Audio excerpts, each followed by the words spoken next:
Howdy mates, here's just a short film for Sunday, June 2nd, 2024.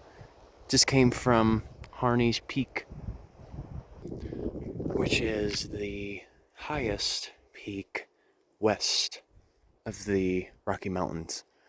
And we're still essentially in the Black Hills.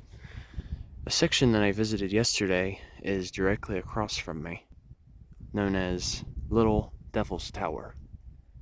For those of you who know Devil's Tower, you would understand the reference.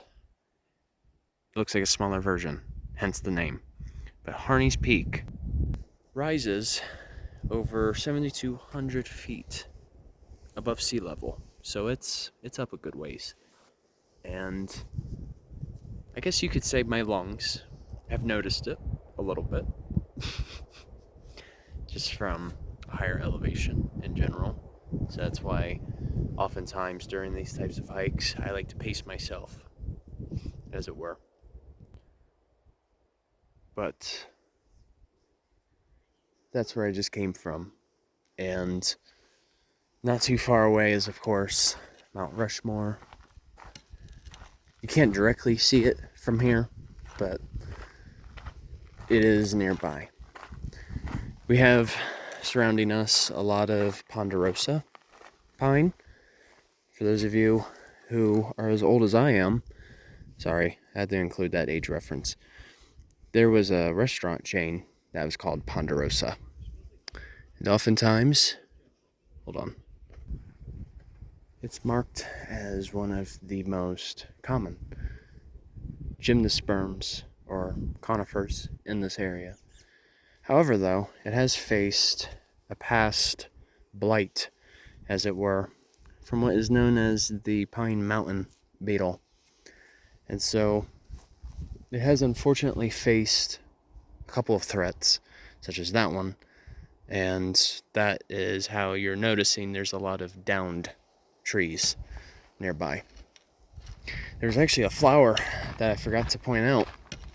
You usually see them in the plains or even the foothills of both the Black Hills and even the Rocky Mountains. Golden bean. It's a known legume, which means they are capable of producing beans, along with having a rhizobium bacteria that resides in their roots. What the rhizobium is capable of doing is it can fixate on atmospheric nitrogen and has the capability of converting that atmospheric nitrogen into a usable form of both nitrites and nitrates, which is a very useful nutrient when it comes to plant life, in case if you didn't know.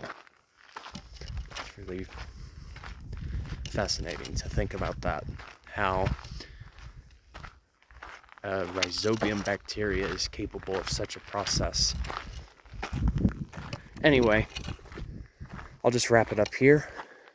Thank you so much for watching. Take care.